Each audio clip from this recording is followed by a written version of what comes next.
नमस्कार दोस्तों, exam study official YouTube channel पर आप सबका स्वागत है।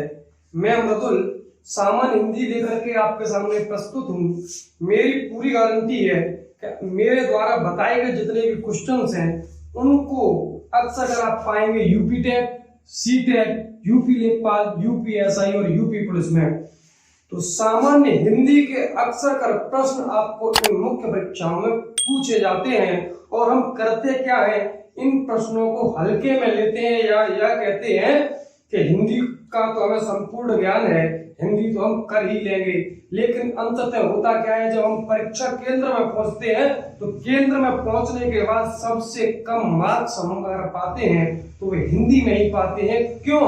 क्योंकि हिंदी को हम उतना सीरियसली नहीं लेते जितना अन्यत्र विषयों को लेते हैं। वर्ड क्या है? वर्ड से आप समझेंगे वर्ड का दूसरा नाम वर्ड के भेद।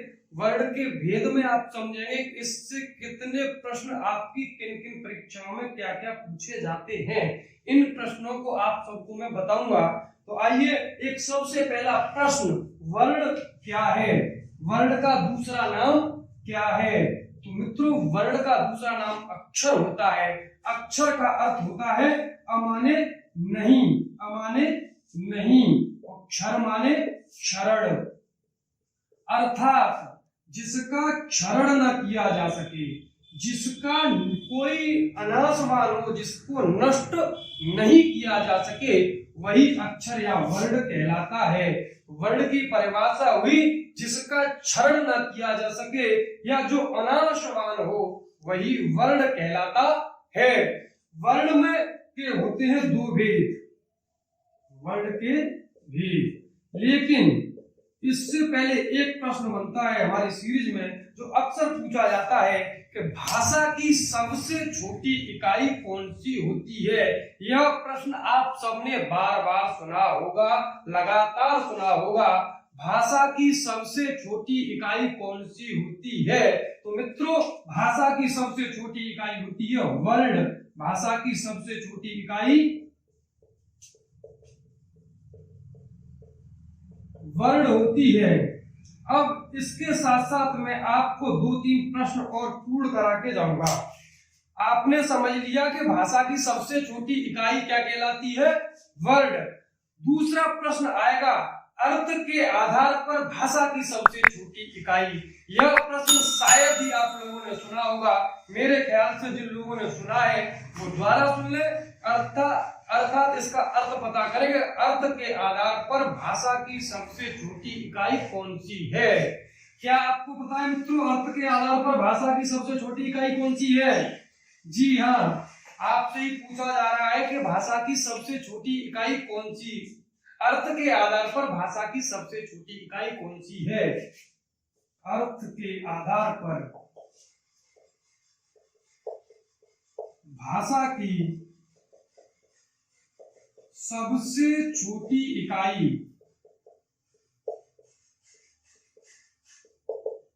इसका आंसर होगा शब्द। आंसर होगा शब्द।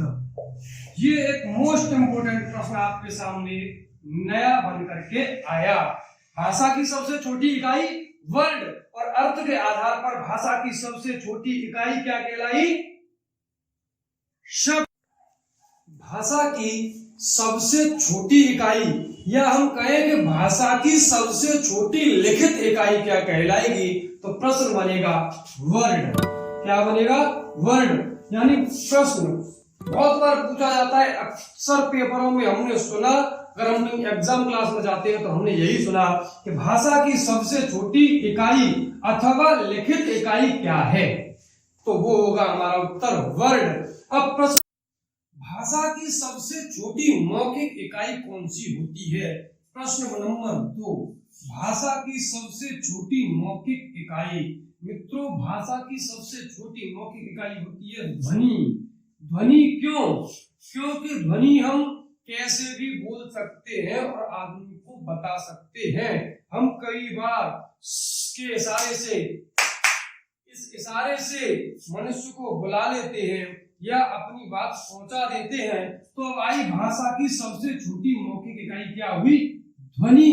और भाषा की इस मौखिक इकाई का ही लिखित रूप, यानी भाषा की मौखिक इकाई का ही लिखित रूप क्या बनता है? वर्ण बनता है। भाषा की मौखिक इकाई का ही लिखित रूप वर्ण बनता है। तो परिभाषा बनी कि भाषा की सबसे छोटी मौखिक इकाई का ही लिखित रूप वर्ण कहलाता है। अब एक और नया प्रश्न मेरे दिमाग में आया, वो आपको बताता हूं कि भाषा की सबसे बड़ी इकाई, हमने पढ़ लिया भाषा की सबसे छोटी इकाई कई बार। अब एक नया प्रश्न बना कि भाषा की सबसे बड़ी इकाई क्या होती है? तो भाषा की सबसे बड़ी इकाई होती है मित्रों वाक्य। भाषा की सबसे बड़ी इकाई वाक्य। और एक और प्रश्न में दोबारा दोहरा रहा हूं, अर्थ के आधार पर भाषा की सबसे छोटी इकाई, अर्थ के आधार पर भाषा की सबसे छोटी इकाई क्या होगी? अभी थोड़ी देर पहले ही बताया है मैंने, क्या होगी मित्रों? अर्थ के आधार पर। किसके आधार पर? अर्थ के आधार पर भाषा की सबसे छोटी इकाई क्या कहलाएगी? वो कहलाएगी हमारा शब्द। जी हाँ मित्रों, हमने यहाँ पर तीन चीजें सुनी। क्या? वर्ण, शब्द और वाक्य। क्या सुना? वर्ण, शब्द और वाक्य। हमने अगर इन तीनों को पढ़ लिया तो सामान्य हिंदी को पढ़ लिया। हाँ, मैं पुनः कह रहा हूं, दावे के साथ कह रहा हूं, अगर हमने वर्ण, शब्द और वाक्य को पढ़ लिया तो सामान्य हिंदी को पढ़ लिया।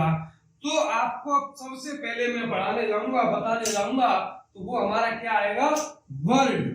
वर्ण वर्ण की मैंने परिभाषा, अभी दो परिभाषाएं निकल के आई थी कि भाषा की सबसे छोटी मौखिक इकाई का ही लिखित रूप वर्ण कहलाती है। या दूसरा ये कहें कि अक्षर शब्द का अर्थ होता है अनासवन, अतः वर्ण की अखंड मूल ध्वनि को ही, यानी किसकी?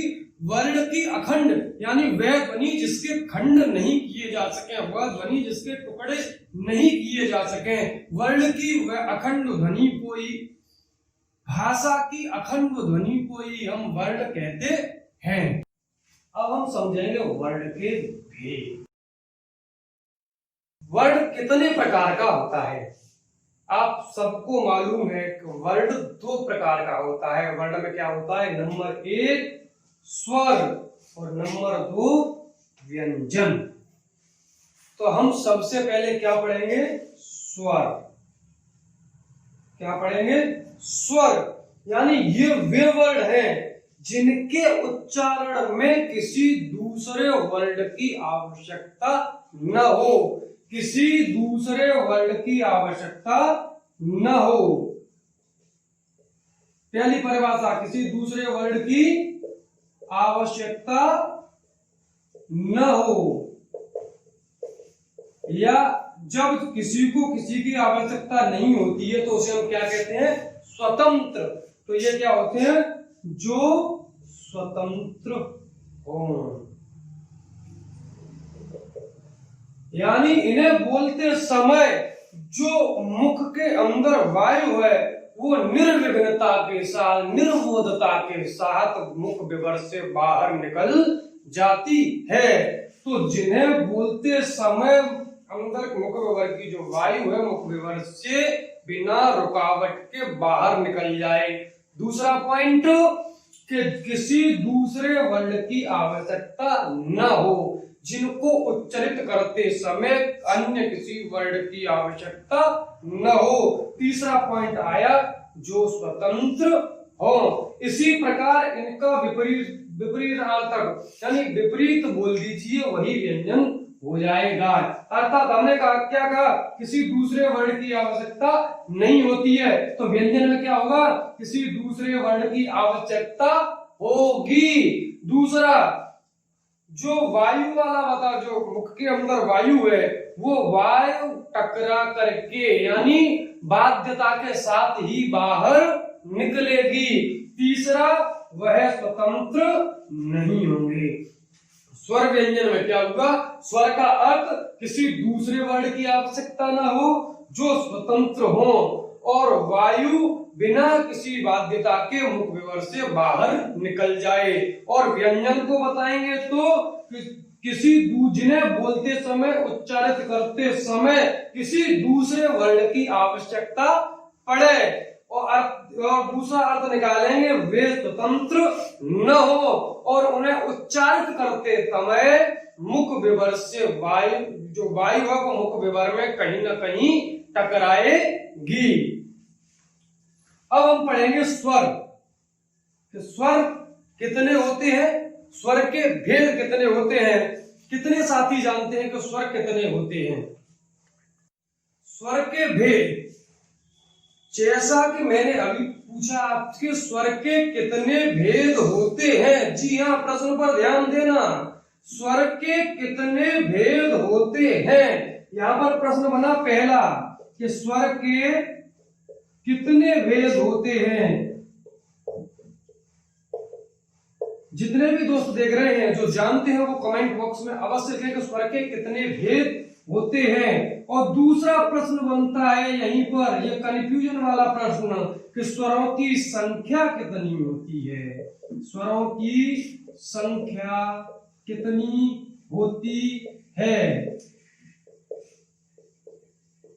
आपके सामने दो प्रश्न, स्वरों के कितने भेद होते हैं और स्वरों की संख्या कितनी होती है। अगर आपको पता है तो कमेंट बॉक्स में अवश्य लिखें। अगर इससे रिलेटेड, स्वर से रिलेटेड कोई प्रश्न आप पूछना चाहते हैं तो कमेंट बॉक्स में टाइप करें और मुझसे अवश्य पूछें। अगर आपको मेरी वीडियो पसंद आ रही है तो लाइक, कमेंट, शेयर अवश्य करें और चैनल को सब्सक्राइब करने के पश्चात घंटा दबाना न भूलें, क्योंकि अंग्रेजी में थोड़ा सा कमजोर हूं, जबान लड़खड़ाती है, तो बेल आइकन दबाना न भूलें।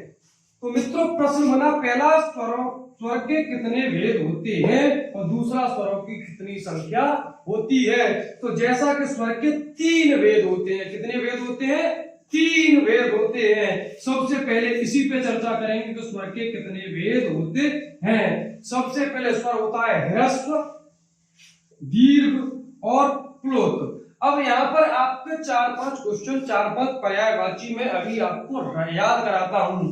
ह्रस्व, दीर्घ। ह्रस्व का पर्यायवाची क्या होगा?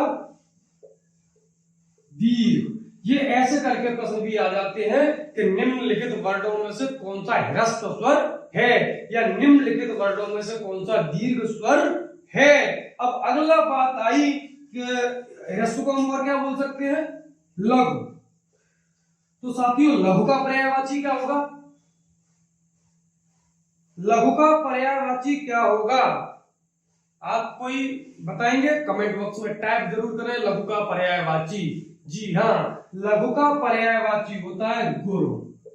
हमेशा ध्यान रखना, प्रश्न इस प्रकार से भी पूछा जा सकता है कि निम्नलिखित वर्णों में से कौन सा वर्ण लघु है या निम्नलिखित वर्णों में से कौन सा वर्ण गुरु है।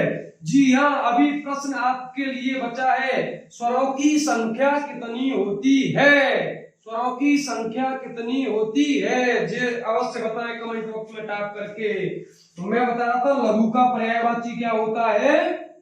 गुरु। ऐसे ही एक और अर्थ निकला छोटा। जी हाँ, छोटा का क्या होगा? बड़ा। क्या होगा? बड़ा। और एक मात्रिक। जी हाँ, अभी जब आप स्वरों को पढ़ेंगे तब आपको बताऊंगा कि एक मात्रिक क्या होता है। तो एक मात्रिक का पर्यायवाची द्विमात्रिक। क्या होगा मित्रों? द्विमात्रिक। और लास्ट मूल। मूल स्वर क्या होंगे? जी हाँ, मूल का पर्यायवाची पता है किसी को? मूल का पर्यायवाची क्या होता है? मूल का पर्यायवाची होता है संधि। जी हाँ मित्रों, संधि। समझ में आया? आपको कितने पर्यायवाची याद हुए?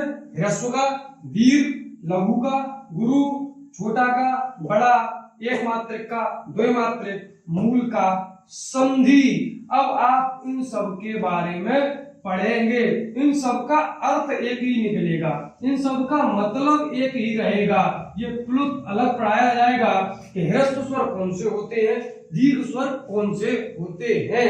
अब हम आपको इस बारे में जानकारी देंगे, ह्रस्व स्वर और दीर्घ स्वर के बारे में कि ह्रस्व स्वर कौन सा है और दीर्घ स्वर कौन सा है।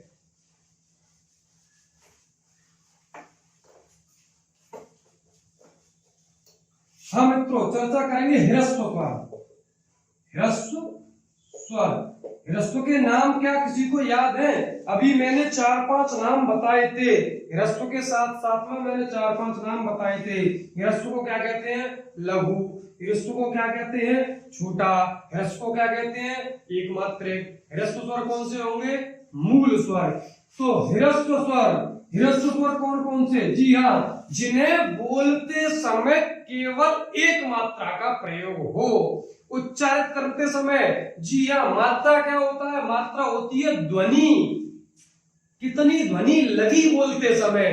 तो जिन वर्णों को बोलते समय केवल एक मात्रा का समय लगे, वे एक मात्रक स्वर या ह्रस्व स्वर या लघु स्वर या छोटे स्वर या मूल स्वर कहलाते हैं। तो इनकी संख्या होती है मित्रों 4। कौन कौन से? अ, ए, ओ और रे। कौन कौन से हुए? अ, ए, ओ और रे। समझ में आया? ये 4 के 4 कौन से?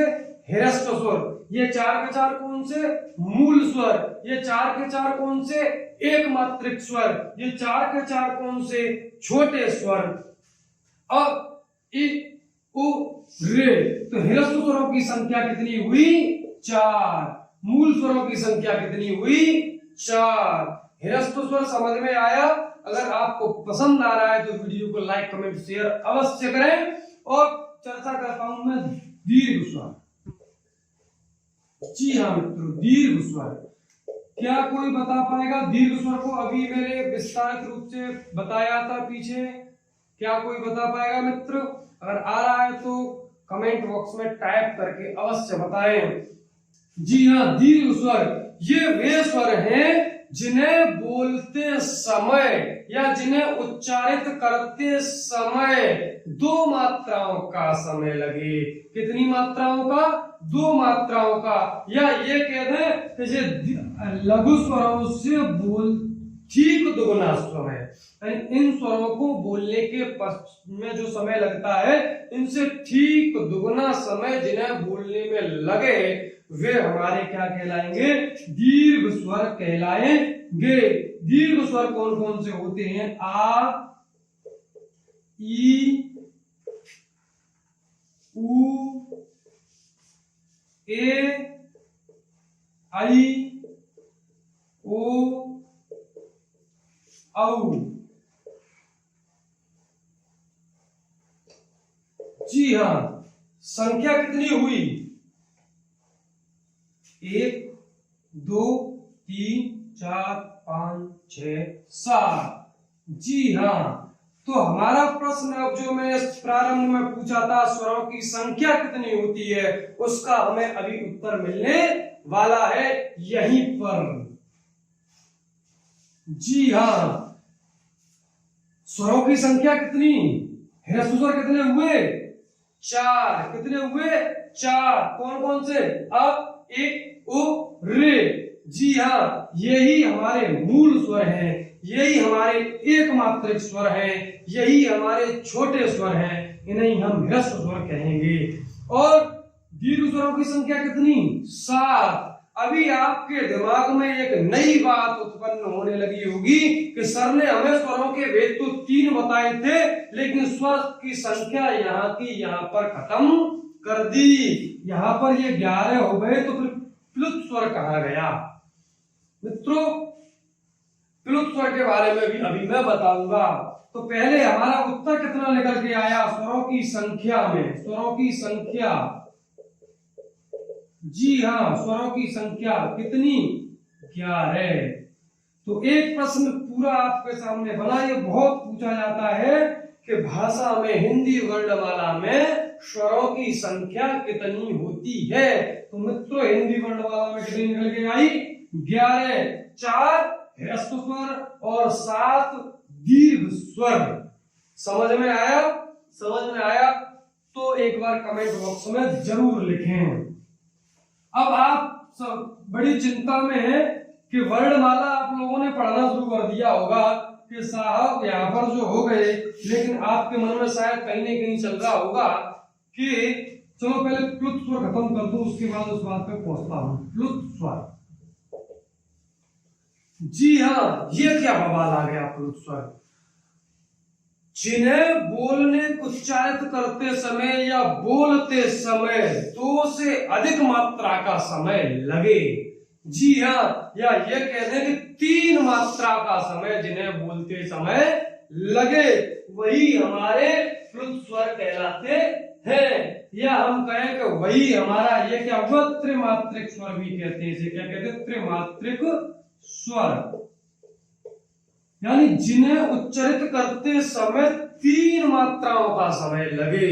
अब समस्या आ गई कि इसकी मात्रा क्या होती है। हमने बहुत बार देखा होगा, लिखा होगा ओम, यानी ये क्या है?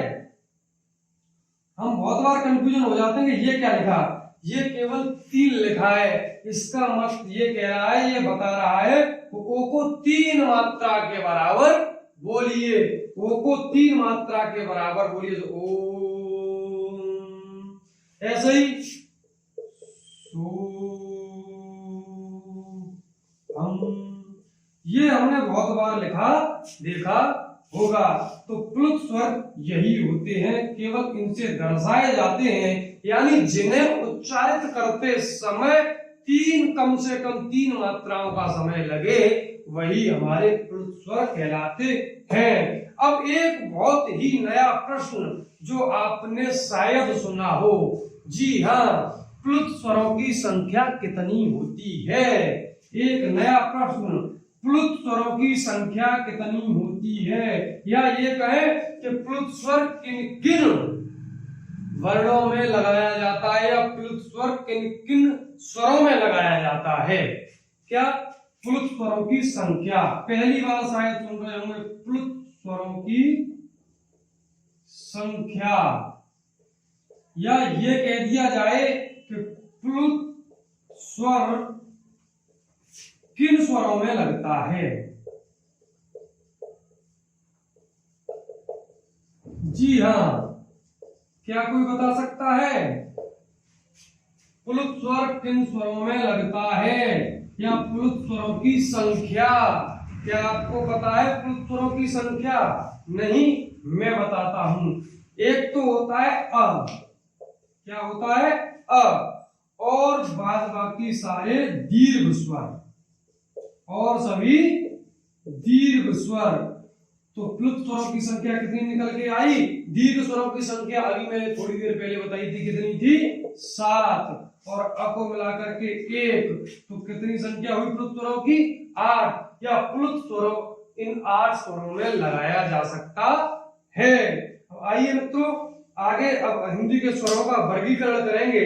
अब आपको स्वरों का भेद समझ में आया? अगर समझ में आया है तो कमेंट बॉक्स में टाइप अवश्य करें, और मेरी इस वीडियो को लाइक, कमेंट, शेयर और चैनल को सब्सक्राइब करना न भूलें, और बेल आइकन अवश्य दबाएं। मित्रों अब करेंगे हम स्वरों का वर्गीकरण। स्वरों का वर्गीकरण मित्रों क्या पढ़ना है हमें? स्वरों का वर्गीकरण। तो स्वरों को हमने कितने आधार पर वर्गीकरण किया है? पहला, जिह्वा की ऊंचाई के आधार पर। बता सकते हैं क्या क्या होता है? जिह्वा की ऊंचाई के आधार पर कैसे वर्गीकृत करेंगे? दूसरा, जिह्वा की उत्थापित भाग के आधार पर। तीसरा, ओष्ठों की स्थिति के आधार पर।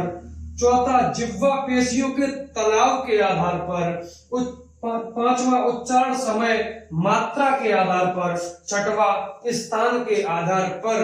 अब नेक्स्ट वीडियो में आप सब स्वरों का वर्गीकरण पढ़ेंगे, कैसे जिह्वा की ऊंचाई के आधार पर वर्णों का स्वरों का वर्गीकरण किया गया, या जिह्वा के उत्थापित भाग के आधार पर कैसे वर्गीकृत किया गया, ओष्ठों की स्थिति के आधार पर स्वरों को किस प्रकार से वर्गीकृत किया गया, या जिह्वा की जो पेशियों का तनाव है उसके आधार पर हम कैसे वर्गीकृत करेंगे, उच्चारण समय मात्रा के आधार पर या स्थान के आधार पर, इन सब से आजकल बहुत सारे प्रश्न UP TET, C TET, Uttar Pradesh police, Uttar Pradesh लेखपाल, यूपी एसआई में पूछे जाने लगे हैं। जी हाँ, स्वरों के ये 6 का 6 वर्गीकरण आपको मिलेगा नेक्स्ट वीडियो में। तब तक के लिए बहुत बहुत धन्यवाद। अगर आपको मेरा ये वीडियो पसंद आया हो तो वीडियो को लाइक, शेयर, कमेंट अवश्य करें और चैनल को सब्सक्राइब करना न भूलें। सब्सक्राइब के अंत में बेल आइकन अवश्य दबाएं,